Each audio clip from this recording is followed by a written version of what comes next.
there's a lot of discussion about the having the multiple portal window and maybe settling on one window instead of two. For the coaches, what would those discussions like? What do you favor in terms of when it comes to the portal window? As coaches, we unanimously support one portal window, and that is in January. That's what we'd like. Why January?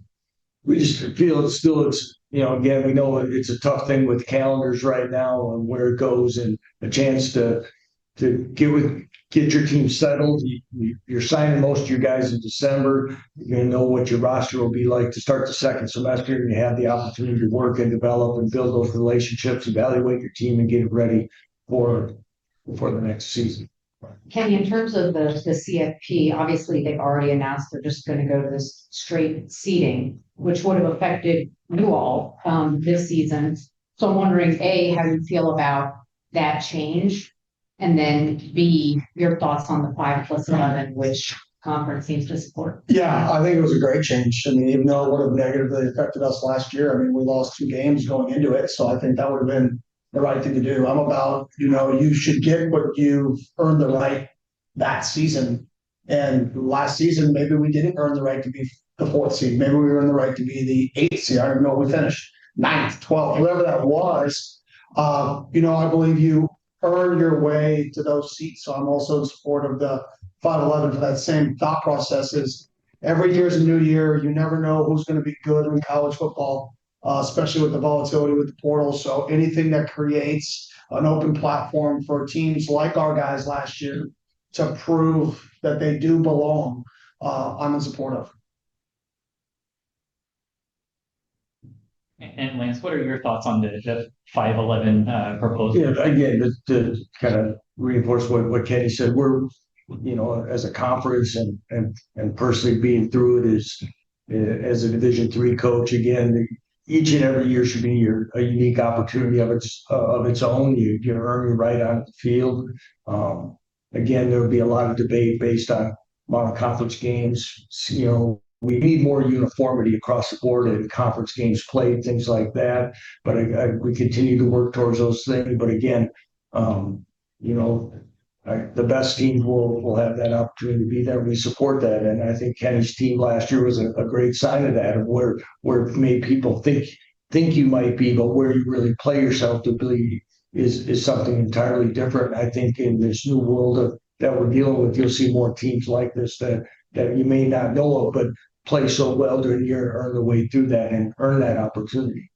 When there are 2 conferences like the Big Ten and the SEC that are seemingly in charge of what the format's going to look like, what kind of insight did your commissioner give you in terms of his approach and his strategy to get the 5+12 model across? I know it's been presented. I know it's been discussed.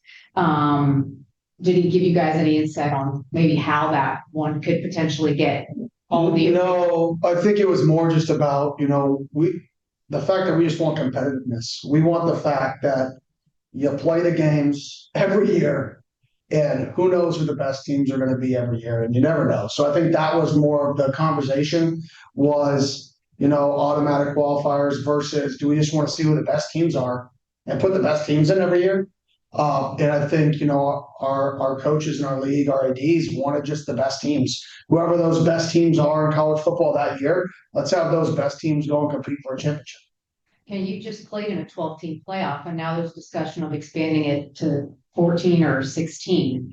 From a coach's perspective, having done it the first time with 12, do you like this idea that now, after only a couple of years, it's going to expand to 14 or 16? Yeah, to me, I mean, I really don't care. I think at the end of the day, it's football. Football's fun. And sometimes we lose focus, and everybody focuses on the negative of college football and the negative of what all these things create. And they don't focus on the positive. They don't focus on the fact that that experience our guys went through was one of the best experiences they'll ever have in their life. And it's just something they'll remember forever. I think sometimes we focus on the wrong things, not the positive of college athletics. And there's so much positive out there still that hopefully we get to a point where people are focusing on, man, our guys got to be a part of that. If we add teams, it's an opportunity for those guys to be a part of something that they'll remember forever. And I know it's coming. It's coming that we're going to get back to the the positive light about this sport, and I'm excited for it. Speaking of that, when you do have a team that did make it to the playoff, maybe unexpectedly, as Lance said, what is the approach now this offseason with a veteran group that you have coming back that people are going to be expecting more out of? Yeah, I mean, sailboat doesn't sail in yesterday's wind. So, I mean, you can be as good as you want. Last year, nobody cares. Like, we were picked dead last year and we won it. So who cares where we're picked this year? We could finish dead last. You know, this league is so competitive. It's filled. I mean, I was just sitting in our coaches' meeting rooms, you look around the room. I mean, how many guys in our league have won a national championship? It's unbelievable at their level. I mean, you look at the guy sitting to my right, you look at the guy who sat to my right. I mean, it was like left and right. And then you look across and it's like Rich Rodriguez. Oh, that's a guy who could go into the Hall of Fame. Like he changed the entire game of how people play offensive football for an era. So our league is so competitive because I think the coaches in the league are phenomenal. I think we have one of the best coached leagues out there. And I think, you know, I'm the young guy of the group, but we have so much veteran leadership in that group that, you know, just going versus them and listening to them talk in those meetings, it's a special thing to be a part of. Guys, Robert Allen from the Oklahoma State Network. I've got one question for both and one just for Coach Dillingham. How much football did you actually get to do this spring? Do you feel like, you know, to yourselves, I got to do a lot of football in practice today versus handling everything else? And then Coach Dillingham, what you did last year in the portal era is crazy. As many new kids as you had, did you do anything differently in the summer and in fall camp to make that group a team? I guess I'll answer the first one. Yeah, I was very pleased with the amount of football that I was able to be involved in and what we're doing. We also brought a fair amount of transfers in at semester after losing 39 seniors. So we had a lot of transition, acclimatization of new players, but I thought it went extremely well. Very appreciative of our staff, our support staff that kind of helped navigate some of the waters in today's football. Yeah, I would agree. I was obviously pleased with the amount of football. I mean, at the end of the day, you know, you can talk about all the stuff that's happening in college athletics, but the most important thing is the players on your team.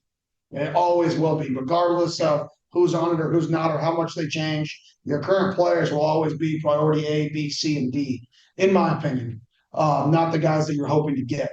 And in terms of what we did last year different, I don't know if we did anything different. I think we got the right guys. We got guys that were hungry, that you know, they liked each other. They were friends. And the power of people is powerful, and the power of connection is real. And I think our guys just really grew together.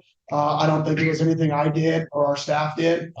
It's a credit to our players and the work that they put in, which is why they had the success that they have. Got a question on Zoom from Henry Greenstein. Henry, go ahead. Yeah, Lance, after having had to let so many of your walk-ons go over the course of the offseason, what was your reaction to then having it looks like a grandfather kind of thing is going to happen with the eventual settlement decision? Yeah, as we still wait for that settlement to be signed and decided, it's mixed feelings, Henry, because you feel bad about guys who wanted to stay at the University of Kansas and get their degree and be part of our program. But bittersweet and really some guys have gotten some really nice opportunities. And at the end of the day, I feel, just like kind of to the past questions, guys still love to play football, and we like being out on the field with them. And when a walk-on maybe decides to, now that the roster spot might have been in jeopardy, he has a chance to go somewhere where you may see more real playing time in games. You got to be happy for him. I guess we all wish there had been a little more clarity sooner, but just like everything else, I think we're dealing with. We just want clarity and really how are we going to operate? And I think we'll all find a way to make it beneficial for all. Ben Hutchins on Zoom. We've got a question from him. Ben, go ahead. Yeah, I have a two-part question for Scott. I'm wondering what makes the Farmageddon rivalry something you want to bring to Ireland, And is this kind of part of a larger Big 12 push to bring the brand internationally? Yeah, thanks for that question. I think the Iowa State, Kent State game certainly is a premier game within the league, and those two institutions really wanted to take that international as a league. We are absolutely supportive of that as a strategy. You've heard Brett say that a number of times. Not only are we excited about being in Ireland this year, but we're going to in Ireland next year with TCU and North Carolina. We've got some games in other events international as well. So it's part of a broader strategy for the Big 12, and we're happy to support that. Last question from Zoom is from Michelle Gardner. Michelle, go ahead. Hi, coaches. Thanks. Kenny, can you kind of talk about how last year, basically everybody wanted to talk to you about what's it like being picked last, and now you're the toast of the town. You're the poster child for underachievers, national attention everywhere. And how much more fun is it to be going through this now? Oh, it's actually less fun. To be honest, I mean, it's fun being, it's naturally motivating for people to say you suck. And, it's way more difficult to people to say you're good. And I'm not one who actually likes the limelight or people telling me I'm good anyway. So to me, it's more uncomfortable. I'd much rather be an underdog, much rather be somebody people count out. So I'd say this is definitely uncomfortable to always get, positive praise. I would prefer it to all be about the players. And then for me to just try to navigate our players and make sure they stay focused on them trying to be the best version of themselves. Okay, any more in-person questions? Everyone good? Coach, thank you. Scott, thank you. Appreciate y'all's time. Thank you. Thank you, Michelle. Thank you. Thanks for coming out. Thank y'all. Appreciate it.